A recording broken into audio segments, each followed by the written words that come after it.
For the polynomial 3 times x plus 4 times x minus 1 squared, find the following. The end behavior of the graph using the leading coefficient test.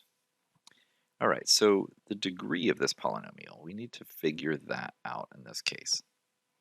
The degree is equal to the number of zeros that exist in the polynomial. So I have a 0 at positive 1 twice, so that's 2 already. And then I have 0 at negative 4, so that's a third 0. This leading coefficient doesn't give us an additional 0, so this is a degree 3 polynomial. Now, if we think about the most basic degree 3 polynomial, that would be x cubed.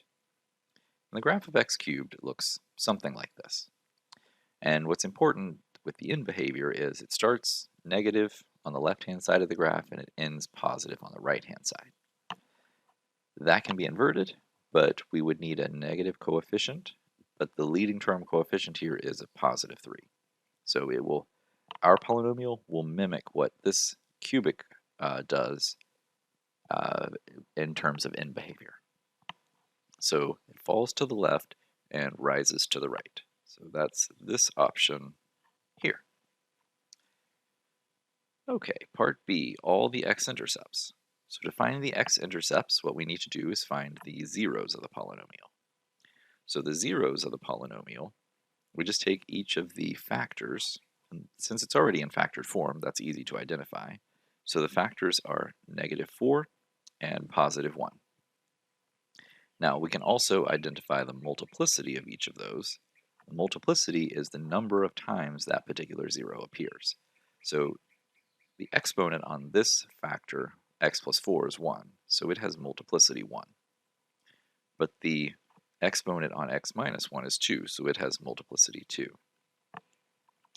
So the behavior of the graph at the x-intercepts.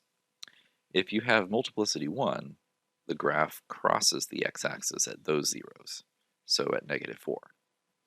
And if you have multiplicity 2, the graph touches the 0 and then bounces back away. So that is at the 0 of 1. The Y-intercept. So the Y-intercept is the location of f evaluated at 0.